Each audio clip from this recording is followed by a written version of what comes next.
Bonjour. Jusqu'où ira le Bitcoin? Quels sont les principaux objectifs pour ce bull run? C'est ce que nous allons voir dans l'analyse du jour. Mais avant de commencer, n'oubliez pas de vous abonner, de mettre un petit pouce bleu et de laisser un commentaire. Donc aujourd'hui, comme promis, on va faire la vidéo sur les objectifs du bull run par rapport, je précise bien, aux vagues d'Elliott, puisqu'on a déjà fait précédemment, et aux vagues d'Elliott long terme, puisqu'on a déjà fait précédemment une vidéo avec déjà des objectifs par rapport plusieurs méthodes, mais en grande partie grâce au Fibonacci. Alors bien évidemment, là c'est les vagues d'Elliott, il y aura aussi du Fibonacci, mais plus spécifiquement adapté aux vagues d'Elliott, hein. Donc pour retrouver la première vidéo, parce que c'est important de regarder la première vidéo, vous la trouverez en dessous de chaque vidéo, mais également dans la playlist, tout simplement, objectif du Bull Run 2025. D'ailleurs, la vidéo d'aujourd'hui rejoindra du coup cette playlist. Bref, on va pas perdre de temps et on va se diriger avant de commencer vers la cryptomap pour jeter un petit coup d'œil à la cryptomap. Donc elle est verte, mais quand même mitigée aujourd'hui. Voilà, on a quelques altcoins qui sont baissiers. Alors le Bitcoin, il est un peu, il est un peu hésitant, hein, depuis hier, peut-être 2 jours, hein, il oscille entre les 74 et les 76 000 $.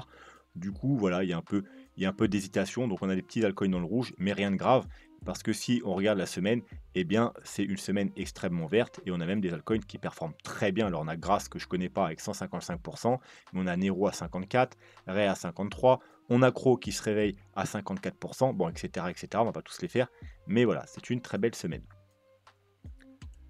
Donc le Bitcoin à court terme, c'est pas l'objectif du jour. On va pas analyser le Bitcoin aujourd'hui. On l'a déjà fait de toute façon en long, en large et en travers toutes les semaines passées. On a fait nos petits achats ici aux 50 000 $, aux 50 000, 4 000 $, aux 58 000, aux 60 000. Et puis plus récemment, pour les retardataires, vous pouvez même acheter ici, hein, il y avait une target aux 67 000 $. Donc, il a décidé de monter. Il monte. On va laisser faire tranquillement sa petite vie. Et aujourd'hui, on va plutôt justement s'intéresser, pendant que ça monte et que pour l'instant, il y a rien de plus à dire, puisque de toute façon, lundi, il y aura, comme d'habitude, une analyse complète. Eh bien, on va s'intéresser aux objectifs du bull run. Alors, on va commencer tout d'abord par voir des objectifs extrêmement bullish, puisque vous savez, souvent, on entend des objectifs, que ce soit sur Twitter ou autre, des objectifs très bullish. On parle souvent, entre guillemets, des 500 000 $. Et justement, ça tombe bien puisque on a une sorte d'indicateur, hein, le Bitcoin Stock to Flow Model, qui est une sorte d'indicateur qui nous prédit en quelque sorte là où le Bitcoin va se diriger, qui a des targets justement aux alentours de 500 000 $. Donc en plus, ça tombe bien en plus parce qu'il y a Plan B, hein, donc celui qui a créé cet indicateur, qui a sorti une vidéo aujourd'hui il y a quelques heures. Donc voilà, j'ai pris une image tirée de sa vidéo. Comme ça, on a les dernières updates de l'indicateur. Alors, comment fonctionne cet indicateur? C'est simple. Alors, il y a un calcul pour stock to flow. On va pas revenir dessus aujourd'hui. Vous allez sur Google, vous trouverez exactement les détails. Mais ça nous donne, vous voyez, cette ligne grise. Cette ligne grise, c'est voilà, le stock to flow modèle. Et ça nous donne une prévision de Bitcoin. Et comme on peut le voir depuis un moment, ça semble suivre justement. Alors, comment ça se passe? En fait, c'est par rapport au halving. Vous voyez, à chaque fois qu'il y a une grande montée comme ça sur l'indicateur, c'est qu'il y a un halving tout simplement. Voilà. Et ensuite, c'est une ligne droite, le prochain halving, une ligne droite, le prochain halving, une ligne droite, le prochain halving, etc. Bref, le prix semble suivre. Vous voyez, à chaque fois, on vient et on revient rejoindre justement le prix de prédiction par rapport au halving. On a une correction et puis on revient. En général même, on dépasse. Vous voyez, on dépasse ici, on dépasse. Là, pareil, hop, on vient là et puis on dépasse. Là, alors le dernier bull run, on a dépassé que très légèrement, mais on a quand même rejoint cette ligne. Et on a du coup une nouvelle prévision, une nouvelle ligne qui se trouve actuellement aux alentours des 500 000 $. Donc, il y a aussi des couleurs. Les couleurs, c'est tout simplement par rapport au temps jusqu'au prochain halving. Alors, au moment du halving, c'est rouge, ça veut dire qu'il reste très longtemps avant le prochain halving, donc 4 ans. Et puis ça devient de plus en plus clair, plus le temps se réduit par rapport au prochain halving, hein. Donc ça passe de rouge à rouge clair, orange, jaune, vert, bleu clair, hein, bleu foncé. Et quand c'est bleu foncé, eh bien, c'est juste avant le halving, hein, c'est les mois qui précèdent le halving. Et ce qu'on peut voir, c'est que le Bitcoin, on a toujours, jusqu'à présent, ça on le sait, il suit le cycle et on peut le voir très bien avec cet indicateur, il suit toujours les mêmes cycles. C'est-à-dire, bon, le premier cycle un peu brouillon, mais voilà, les bottoms se sont faits en vert, vert, voire bleu clair. Et puis ensuite, ça commence à monter dans le bleu. Et puis, une forte impulsion à partir du rouge, forte impulsion. Et puis, orange-jaune, le top de marché. Et puis, on a le bear market en vert, le bottom, encore une fois, en vert, bleu ciel. Et puis, ça continue en bleu et après le halving rouge. Et c'est là qu'on a les fortes impulsions. Et le bull run se termine en orange-jaune, puis le bear market en vert, le bottom en vert, voire un peu bleu. Et puis, on recommence après le halving, rouge, rouge, rouge. Le top de marché en jaune orangé, et puis le bear market et les bottoms en vert, vert, bleu ciel, et on recommence. Et pour l'instant, vous voyez que ça suit ce cycle exactement à la perfection. Donc, où on en est là? Bah, on en est dans du rouge. On en est dans du rouge. On en est à peu près là, par exemple. Vous voyez? On en est à peu près là. On en est à peu près là. Donc, à chaque fois, vous voyez que on est au-dessus de cette ligne-là, au-dessus de cette ligne-là, un petit peu au-dessus de cette ligne-là, et après, vraiment, ça décolle pour rejoindre justement la ligne supérieure. Bon, bah là, on en est justement un petit peu au-dessus de cette ligne-là également. Et donc, théoriquement, si ça se passe bien, si ça suit une fois de plus le stock to flow modèle, eh bien, on devrait, dans les mois qui viennent, eh bien, tout simplement, faire des bougies rouges de plus en plus claires, puis orange, et puis jaune, et arriver vers là, voire dépasser, hein. Mais voilà, ou peut-être, vu que là, vous voyez qu'on était largement au-dessus, un peu au-dessus, très légèrement en dessous, peut-être qu'on sera très légèrement en dessous. Mais on devrait quand même se rapprocher fortement de cette ligne. Alors attention, comme vous pouvez voir, là par exemple, on est à 100 000, les 200 000 ils sont là, et ensuite les 300, 400, et vous voyez que cette ligne-là, elle est, enfin le stock to flow, il est aux alentours des 400, 500 000 $. Donc s'arrêter un peu en dessous, par exemple, s'arrêter là, on serait qu'aux 300 000 $, et là on serait aux 400, voilà. Si on s'arrête légèrement en dessous, voilà. Donc c'est pour ça que le stock to flow, globalement, on devrait être entre 500, entre 300 et 600 000 $ globalement. Mais voilà, la target principale, c'est, on va dire, 500 000 $. Alors, comme vous le savez, pourquoi pas, c'est possible, mais personnellement, c'est pas ce que je privilégie. Pourquoi? Tout simplement parce que c'est pas ce que me raconte le graphique, c'est pas les objectifs que me donnent les graphiques. Donc en général, je préfère m'en tenir à ce que me donnent les graphiques et ne pas être trop bullish.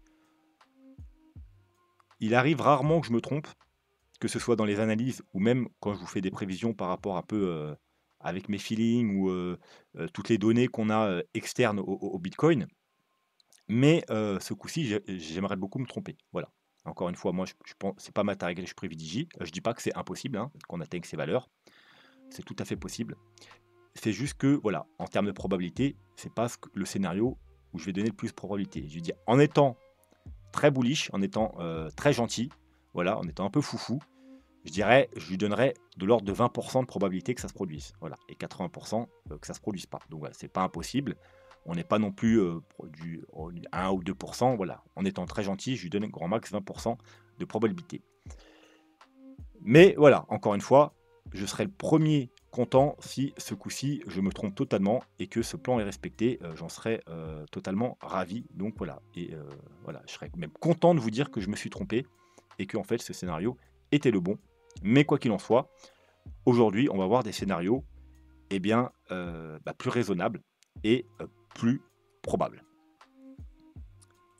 Et donc, on va voir des scénarios basés sur les vagues d'Elliott, sur les vagues d'Elliott même long terme. Alors, avant de passer au long terme, on va quand même faire un petit tour vers le plan des vagues d'Elliott court terme, c'est-à-dire les vagues d'Elliott de ce bull run, c'est-à-dire, alors, il y a des nouveaux, probablement, qui vont tomber sur cette vidéo, puisque c'est forcément une vidéo avec un titre qui attire. Donc, si vous ne connaissez rien aux vagues d'Elliott, je vous conseille, avant de regarder les vidéos, bien qu'il n'y en a pas forcément besoin, vous pourrez comprendre la vidéo, mais c'est toujours mieux d'aller voir, tout simplement. Vous voyez, vous allez en dessous n'importe quelle de mes vidéos ou dans la playlist. Vous avez, alors, bien entendu, la vidéo Objectif du Bull Run à regarder, puisque c'est la première vidéo avec les premiers objectifs, mais également, vous voyez, tuto vague d'Elliott. Et c'est une vidéo très simple, vous pourrez comprendre tout ce que je raconte sur les vagues d'Elliott et ça vous aidera tout simplement à mieux comprendre cette vidéo. Mais également, en fait, dès que vous allez avoir un analyste qui vous parle des vagues d'Elliott, eh ben, vous saurez dorénavant à quoi ça correspond. Voilà, c'est une vidéo très simple, compréhensible par tout le monde. Voilà. Et puis, si vous voulez soutenir la chaîne, vous pouvez faire des dons, utiliser les liens d'affiliation ou même faire un petit don via cette petite fonctionnalité et des dons à partir de 2 euros. Voilà. Et puis, la meilleure façon de soutenir la chaîne, c'est tout simplement de s'abonner, mettre un petit pouce bleu et un commentaire. Bref, maintenant que ça c'est dit, donc on va déjà s'intéresser au plan court terme. Comme ça, on pourra voir si non seulement ça correspond au target qu'on avait dans la vidéo précédente, mais également au target sur les plans plus long terme. Donc, je rappelle quand même, au cas où il y en a, ils ont vraiment la flemme d'aller voir la première vidéo. Je vous conseille quand même d'aller la voir. Mais on avait 3 targets principales lors de la première vidéo. On avait les 100 000 $ aux alentours, aux alentours des 100 000 $, aux alentours des 120 130 000 $ et aux alentours des 175 180 000 $ pour les targets plus bullish, toujours bullish réaliste, sans partir to the moon. Voilà, c'était les targets principales. Encore une fois, je vais me répéter, mais je ne privilégie pas les 100 000 $. Bien que, graphiquement, attention, il y a de fortes confluences vers les 100 000 $, effectivement. Mais ce n'est pas par rapport au graphique, c'est pas par rapport à un point de vue psychologique. Tout simplement, comme je vous l'ai dit, le Bitcoin doit casser, je ne dis pas qu'il va casser, je dis qu'il doit. Selon la logique, il doit casser les 100 000 $, tout simplement parce qu'il y a énormément, et encore plus que les cycles précédents, de gros portefeuilles, de gros investisseurs qui sont placés sur le Bitcoin. Et si ces gens-là, alors il y en a bien sûr, ils sont là pour du très long terme, ils vont garder leur Bitcoin des 5, 10, 15, 20 ans. Mais même dans ces gens-là, il y en a qui vont prendre quand même une partie de profit, il y en a qui vont prendre beaucoup de profit. Et si ces gens-là doivent prendre du profit, vu qu'ils ont des millions de dollars investis sur le Bitcoin, il faut qu'en contrepartie, il y ait des acheteurs.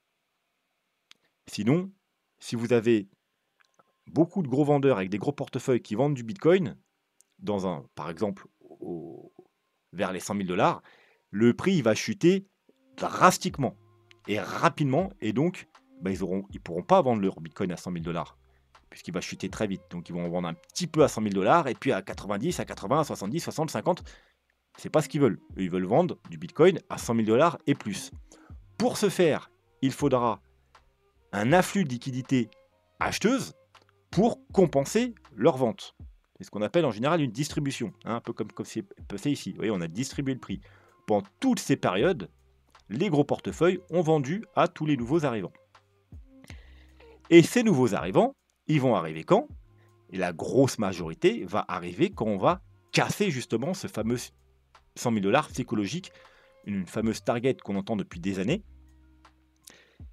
puisque c'est là qu'on va en parler dans tous les médias. Alors non seulement on va en parler de tous les médias parce que c'est un chiffre rond, c'est un chiffre psychologique, c'est les 100 000 $, mais également, il y aura une réflexion qui va se faire. Depuis des années, on parle des 100 000 $. Alors, ce n'est pas la seule target. Depuis des années, on parle des 100 000, des 500 000, des 1 million. C'est souvent les grosses targets qui reviennent. Les 100 000 $, les 500 000, les 1 million. Et il y a beaucoup de gens qui ne croient pas.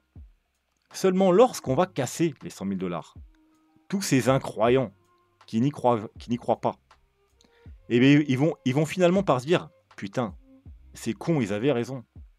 Le Bitcoin, il a atteint 100 000 $. Il a dépassé 100 000 $. Ça veut dire qu'en fait, ils ont peut-être raison sur la suite. Le Bitcoin va peut-être réellement aller à 500 000, à 1 million, voire plus. » Et ça va en faire changer d'avis beaucoup. Donc les médias vont en parler et les gens qui étaient encore sceptiques, ils vont finalement se dire que tout ce qu'on leur racontait, ce n'était pas des conneries et que le Bitcoin est là pour durer et que le Bitcoin va aller vraiment très haut dans les prochaines années. Voilà, et ça va créer beaucoup d'afflux arrivants, ce qui permettra aux gros portefeuilles de pouvoir leur vendre, et à nous également, de pouvoir leur revendre nos bitcoins pour prendre des profits. Et ça n'arrivera que si on casse les 100 000 $. C'est pour ça que la target des 100 000 $, pour moi, n'est pas privilégiée. On doit casser les 100 000 $, mais voilà, une target à privilégier, c'est plutôt justement au-dessus des 100 000 $, entre les 100 et les 200 000 $. Bref, en revenant à nos moutons, là, on a donc, du coup, notre bull run actuel. Un bull run, c'est 5 vagues haussières en termes d'héliotisme, c'est-à-dire des vagues impulsives. Donc 1, 2, 3, 4, on a fait la 4. On peut maintenant quasiment être sûr à pratiquement 100% qu'on a fini la 4. Et puis on est dans la dernière vague du bull market, c'est-à-dire la vague 5.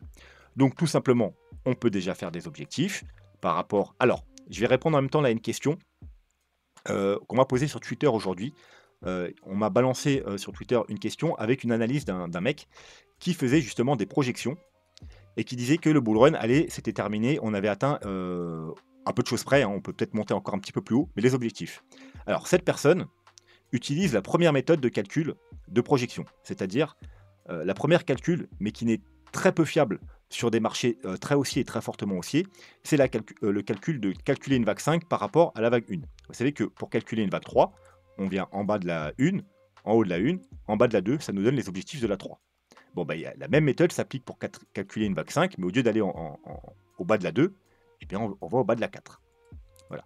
Ça, c'est une méthode classique qui marche très bien sur les marchés traditionnels pour des actifs qui ne prennent pas énormément de valeur, hein, qui ne prennent pas 30, 40, 50, 100, 200, 300%, mais qui marche très mal sur les cryptos.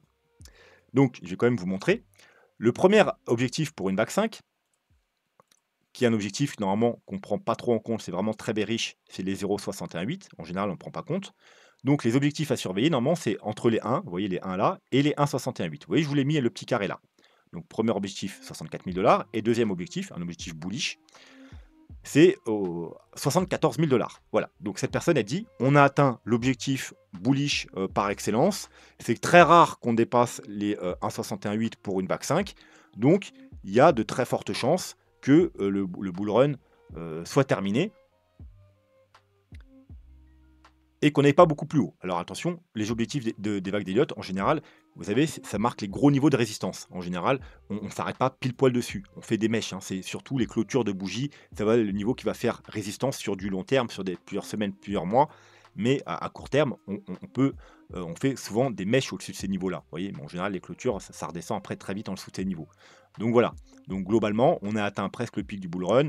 Là, on va créer des mèches pendant, je sais pas, quelques semaines pour rejoindre 78, 79, 80 000 $. Mais voilà, grosso modo, on n'irait pas plus haut que les 80 000 $.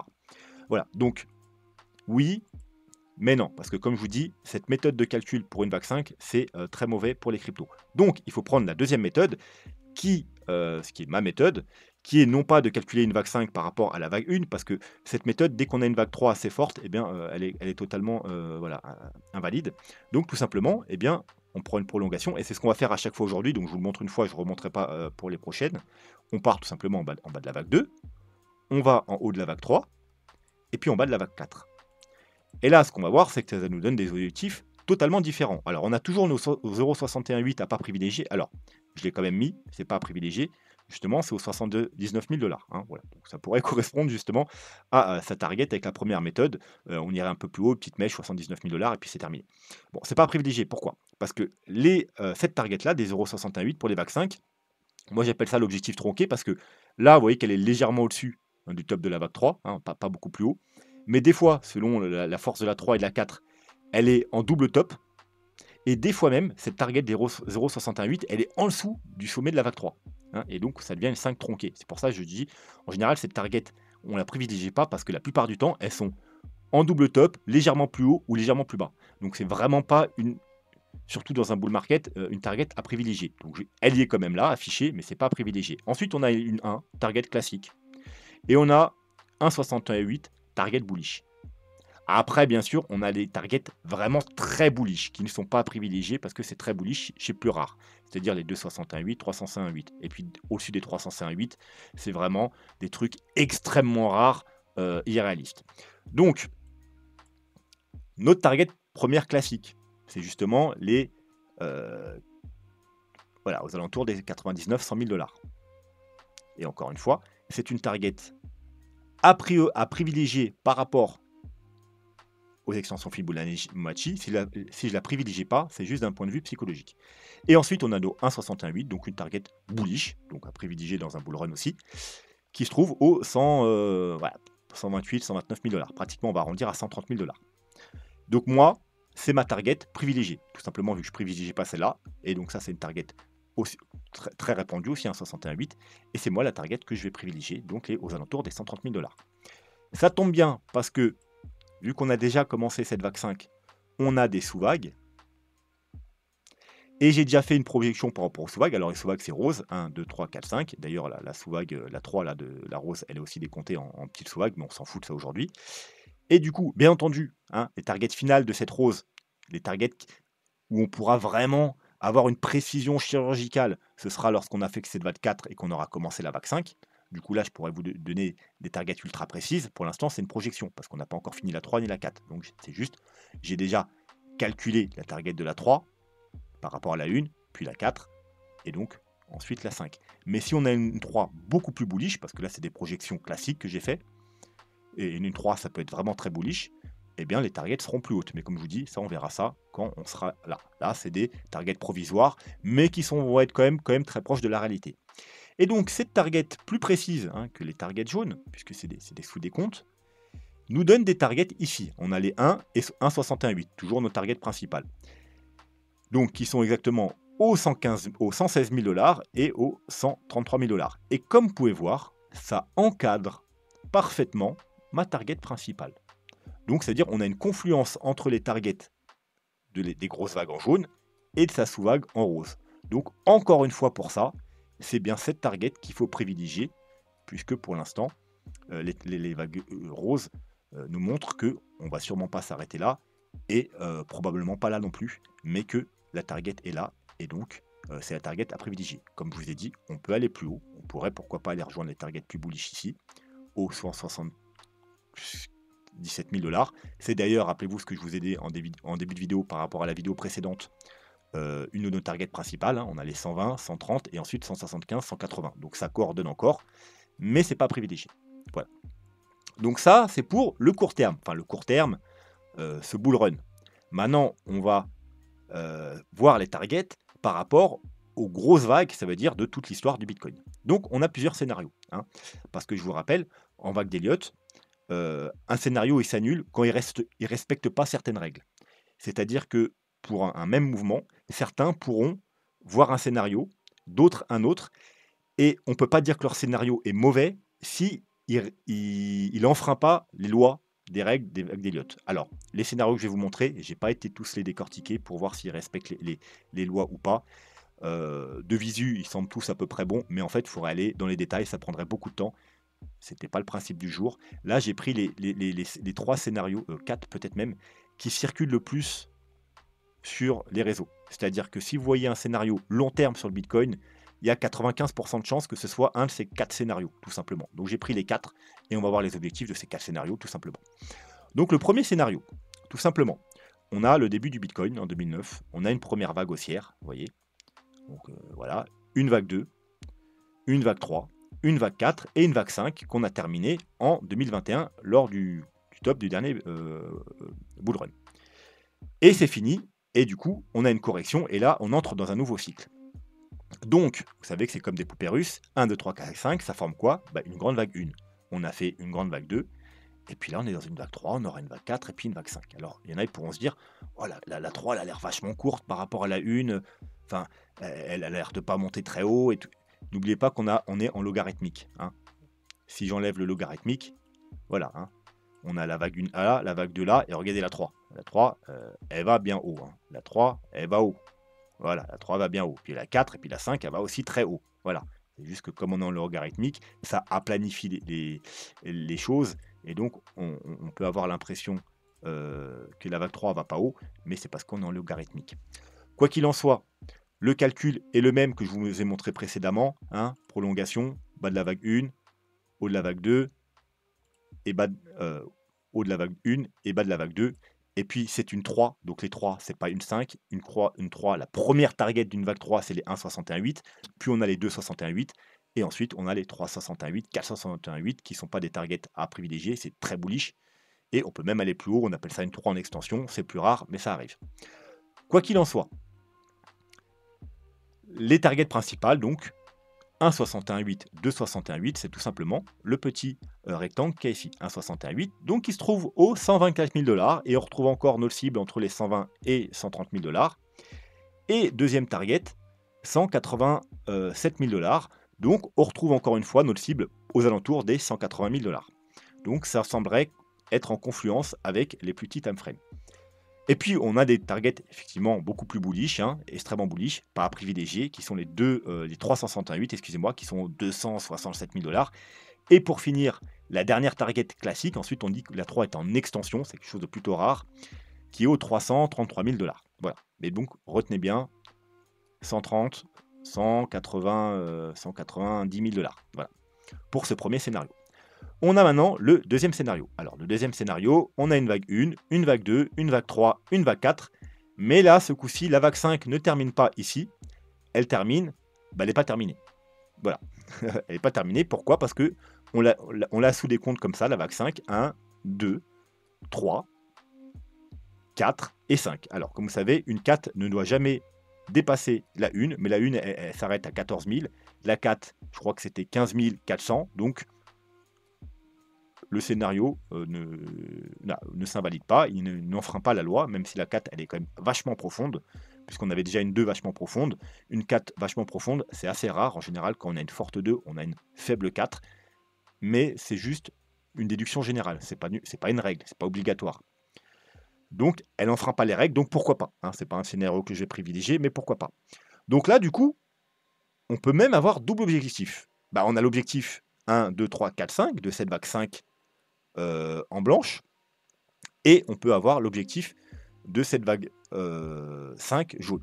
Mais on va prendre le plus précis, on ne va pas non plus perdre énormément de temps, puisque l'objectif des plus petites vagues sera toujours plus précis que les grosses vagues, donc on va prendre l'objectif tout simplement de ces vagues jaunes. Donc on a fait une 1, une 2, une 3, une 4, et on va calculer l'objectif de cette vague 5 jaune. Bon, ça tombe bien, je l'ai déjà fait avant, je ne vais pas vous remontrer, c'est la même chose qu'avant. On prend une prolongation, on part de la 2, de la 3, en bas de la 4, et ça nous donne, encore une fois, alors c'est une vague 5, donc la vague 5, premier objectif, les 1, hein, comme je l'ai dit, 0,618, je ne les privilégie pas du tout, et deuxième objectif, les 1,618. Donc, le premier objectif, il est aux 81 000 $, et l'objectif un peu plus bullish, 1,618, il se trouve aux 118 000 $. Voilà. Et puis ensuite, on a un objectif très bullish, hein, qui sont les 2,618 aux 180 000 $. Voilà, encore une fois, ça nous donne des objectifs pas trop loin. On a effectivement un premier objectif autour des 80 000 $, hein, comme avec le scénario court terme, sauf qu'au scénario court terme, tac, tac, tac, c'est l'objectif à pas privilégier, c'est-à-dire l'objectif 0,618. Donc, c'est pas un objectif que je privilégie. Mais, effectivement, cet objectif existe sur plusieurs, on l'a vu, sur plusieurs méthodes. Cet objectif vers les 80 000 $ existe. C'est pas celui que je privilégie, mais il existe. Et ensuite, aux alentours des 120, donc encore une fois, vous voyez. Et puis encore une fois, mais pas à privilégier, parce que normalement, c'est plutôt ces deux-là à privilégier. Mais il est quand même, il n'est pas non plus extravagant, c'est 180 000 $. Donc on en revient encore une fois à peu près au même objectif. Troisième méthode, enfin troisième scénario, excusez-moi. Donc là, vous voyez, j'ai encore laissé le Fibo, on va l'enlever pour y voir plus clair. Donc on a, alors le graphique a moins d'historique, hein, malheureusement, donc effectivement j'ai dû inventer les premières vagues, mais bon, c'est comme ça, on a une vague 1, une vague 2, oui, parce que là, il commence en 2015, le graphique, alors on a des historiques 2009. Mais pareil, on a une vague 1, une vague 2, une vague 3, une vague 4, et on est également dans une vague 5. Sauf que, contrairement au premier scénario, la vague 5 ne commence pas de là, hein, elle commence ici. Ça veut dire qu'en fait, on a fini la vague 3 au dernier bull run, on a fait une vague 4, c'est-à-dire la correction, en fait, le dernier bear market, c'était une vague 4, et là, on a une vague 5. Donc, eh bien là, c'est tout simple. Alors, j'aurais dû même, pour éviter de vous tromper, mettre les objectifs en blanc, hein, parce que c'est bien les objectifs de ces vagues blanches et pas de cette vague jaune, parce que les objectifs de cette vague jaune, c'est tout simplement, hein, la vague jaune là, c'est tout simplement la même qu'on a là. Hein. C'est la vague jaune là, 1, 2, 3, 4, 5. On les a déjà fait en début de vidéo. Donc, c'est bien les objectifs de ces grosses vagues blanches. Donc voilà, c'est pareil, on a pris bas de la 2, haut de la 3, bas de la 4, et ça nous donne des objectifs. Donc encore une fois, c'est une vague 5, donc les 1, ils se trouvent aux 85 000 $. Vous voyez, encore une fois, il y a un objectif, effectivement, proche des 80 000 $. Les 1,61,8, objectif bullish, aux 126 000 $. On en revient encore entre 120 et 130 000 $. Et un objectif très bullish, qui théoriquement n'est pas privilégié, mais ce n'est pas, encore une fois, un objectif extravagant, c'est juste un objectif très bullish aux 195 000 $. Et encore une fois, vous voyez, un objectif proche des 180 000 $. Un petit peu en dessous les 200 000 $. Donc, encore une fois, on a toujours nos objectifs proches des 100 000, proches des 130 000, proches des 180, entre les 180 et 200 000 $, on va dire. Et le dernier scénario, alors le dernier scénario qui est peut-être celui que moi je vais privilégier, on a une 2. En fait, ça suit tout simplement les bull runs. Voilà. Donc, on a premier bull run, bear market, bull run, bear market, bull run. Et on a fini un cycle, tout simplement. Donc, sur RSI, 1, 2, 3, 4, 5, avec une divergence sur la vague 5. Et puis, on corrige, et puis on repart sur un nouveau cycle. Donc, 1, 2, et donc 3. Donc, on suit des nouveaux bull runs, hein, un nouveau bull run, un bear market, et puis là, on est dans un nouveau bull run, tout simplement. On va s'enlever les RSI maintenant. Et donc, eh bien là, on serait dans une grande vague 3 d'un nouveau cycle. Alors, bien entendu, hein, ces vagues-là, c'est des poupées russes. Hein. Ça, c'est une vague 1, une vague 2, et là, on est dans une grande vague 3. Mais les objectifs de la vague 3, ça ne va pas nous donner ce bull run-là, mais le bull run suivant.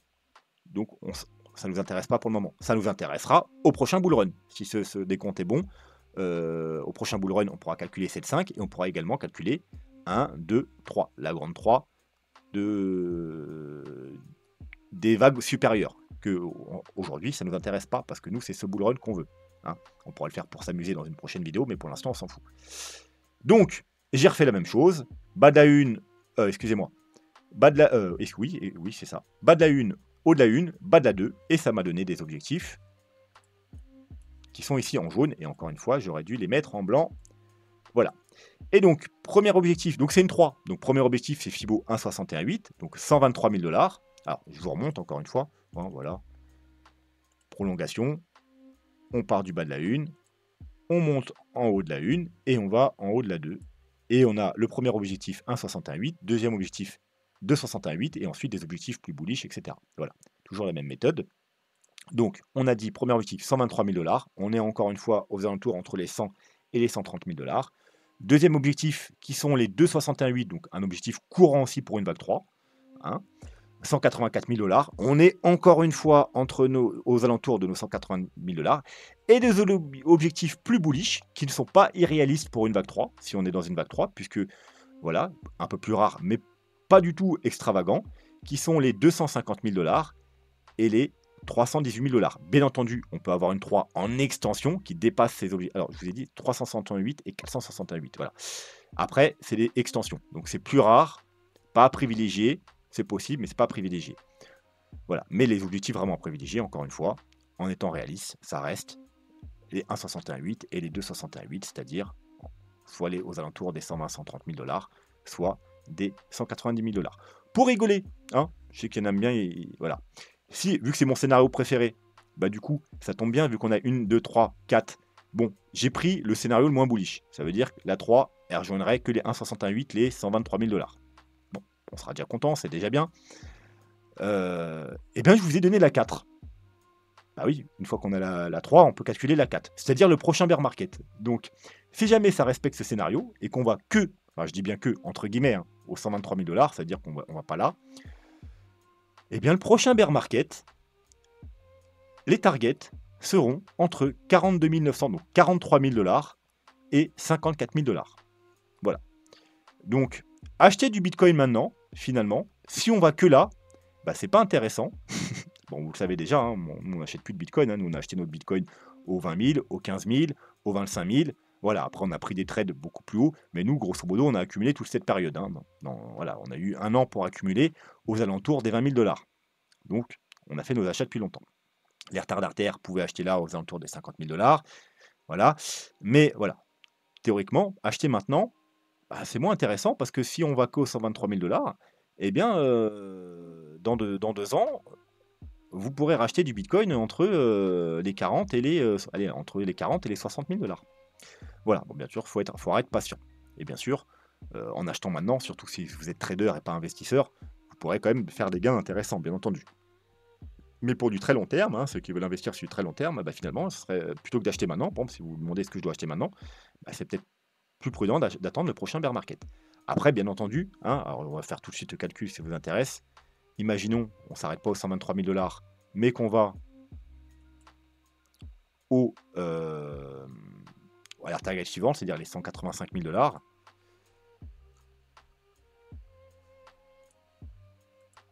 Eh bien, l'objectif sera un peu plus haut du coup. Il sera là. C'est 0,382, 0,5 hein, si vous voulez savoir. Pour les vagues 4 en général de bear market. Voilà. Et donc, il sera compris entre 70 et 54 000. Donc, même là, même en allant jusqu'aux 184 000 $, c'est plus intéressant d'attendre le prochain bear market. Et oui, ouais, ça nous ferait des chutes de entre 60 et 70%. C'est exactement ce que je prévois en plus comme chute. Alors, je ferai une vidéo dédicacée pour ça. C'est pas le sujet aujourd'hui, mais c'est exactement la chute que je prévois pour le prochain bear market entre 60 et 70%. Donc voilà. Donc tout dépend comment on atteindra. Mais voilà, gros, si on prend les deux targets, hein, ce sera entre 40, allez, disons pour être large, entre 40 et 70 000 $, le prochain target du bear market. Donc voilà, acheter du Bitcoin à 77 000 $, bah, c'est pas forcément intéressant. Voilà, quoi qu'il en soit, on a fini avec nos scénarios. Et bien, bah, ce qu'on peut voir, c'est qu'on prenne le scénario et le 12F court terme, qu'on prenne les 4 différents, et c'est vraiment des scénarios très différents, long terme, ou qu'on prenne la vidéo précédente avec les vidéos qui n'étaient pas du tout liées aux vagues d'Elliott, hein, c'était lié à Fibo entre autres, pas que, mais en grosse partie, avec les précédents cycles. Eh bien, on a toujours, encore et toujours, les mêmes targets qui reviennent. Alors, effectivement, il y a des premières targets autour des 80-85 000 $. Ensuite, des targets aux 100 000, mais je privilégie, encore une fois, je vous ai expliqué pourquoi je ne privilégie pas ça. Et ensuite, voilà, les targets principales pour moi qui seront aux alentours des 120-130 000 $, qui est ma target principale. Et ensuite, si on est plus bullish, une target autour des 180-200 000 $, qui est tout à fait plausible également, hein, qui n'est pas du tout quelque chose d'extravagant. Et voilà. Et après, bien sûr, on pourrait aller plus haut, mais c'est statistiquement moins probable, pas privilégié, mais pourquoi pas. Encore une fois, comme je vous ai dit en début de vidéo, moi, je serais le premier content si je me trompe, et si on respectait finalement bien, les targets de plan du stock to flow et qu'on atteignait les 400-500 000 $. Voilà, je serais le premier à faire la fête et le premier content à m'être trompé. Mais voilà, encore une fois, c'est pas ce que je privilégie. Si vous devez retenir une target principale, ben, je vous l'ai déjà dit, moi, c'est 120-130 000 $. Voilà. Un petit, voilà, il y a des confluences quand même aux 100 000. Il y a même des confluences aux 85 000 avant. Voilà. Et ensuite, vraiment des grosses confluences aussi, on a vu autour des 180 000 $. Voilà, je pense qu'on va s'arrêter là pour aujourd'hui. N'hésitez pas à me poser des questions en commentaire. Comme vous avez pu le voir dans la vidéo, je réponds toujours aux questions qu'on me pose, que ce soit en commentaire ou sur Twitter, ou peu importe où c'est qu'on m'envoie les questions. À me demander vos altcoins préférés pour que je les analyse dans une prochaine vidéo, ou d'ailleurs n'importe quel actif. Hein. La dernière vidéo, par exemple, on a analysé MicroStrategy. Et puis un petit pouce bleu, et puis voilà, etc., etc. Sur ce, moi, je vous souhaite un très bon week-end, et puis je vous dis à lundi. Tchuss.